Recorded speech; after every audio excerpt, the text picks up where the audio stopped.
আসসালামু আলাইকুম। আশা করি সবাই ভালো আছেন। আমি মোহাম্মদ জহিরুল ইসলাম। আমি জেলা সমবায় কর্মকর্তা হিসেবে ফরিদপুরে কর্মরত রয়েছি।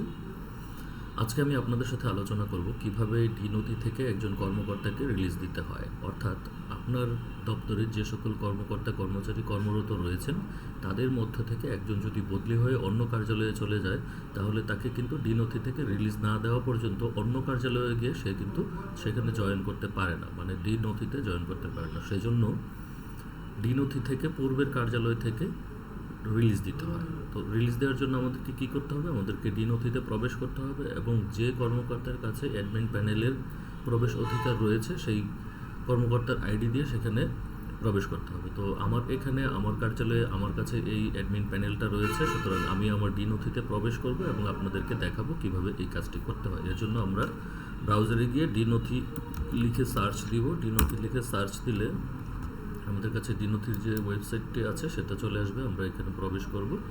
প্রবেশ করার পর আমাদের যে আইডি পাসওয়ার্ড আছে সেটাতে আমরা প্রবেশ করব। আমারটা এখানে অটো লগ ইন দেওয়া আছে, সুতরাং এটা অটোমেটিক্যালি লগ ইন হয়ে গিয়েছে। এরপর আমাদেরকে অ্যাডমিন প্যানেলে যেতে হবে। তো অ্যাডমিন প্যানেলে যাওয়ার জন্য আমাদেরকে এই যে ডান পাশে যে নাম রয়েছে সেই নামের উপরে ক্লিক দিতে হবে। দেওয়ার পরে দেখেন একটু নিচে এসে দেখাবে যে প্রোফাইল, এই প্রোফাইলের উপরে ক্লিক দিতে হবে। তারপর প্রোফাইল সংশোধন, এটার উপর ক্লিক দিলে আমাদেরকে অ্যাডমিন প্যানেলে নিয়ে যাবে। তো আমাদের এখানে অ্যাডমিন প্যানেল চলে আসছে। এই যে আমাদের অ্যাডমিন প্যানেল, এখান থেকে আমরা যাব কর্মকর্তা ব্যবস্থাপনা।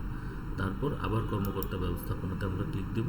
দেওয়ার পরে এবার দেখাচ্ছে যে হচ্ছে আমাদের এই অফিসে কারা কারা কর্মরত রয়েছে। তো এখান থেকে আমাকে একজনকে রিলিজ দেওয়ার জন্য তার যে লগ ইন আইডি অথবা জাতীয় পরিচয়পত্র অথবা মোবাইল অথবা ইমেল, এই যে কোনো একটি দিয়ে সার্চ দিলে সেটা এখানে দেখাবে। তো আমাদের কর্মকর্তার যে লগ ইন আইডি রয়েছে সেটা আমি নিচ থেকে নিয়ে আসব। এখানে আমাদের এই কর্মকর্তা রিলিজ নিয়ে চলে গিয়েছে, তো তারটা আমি এখান থেকে নিয়ে আসব। নিয়ে আসার পর এখানে আমি সার্চ দিব।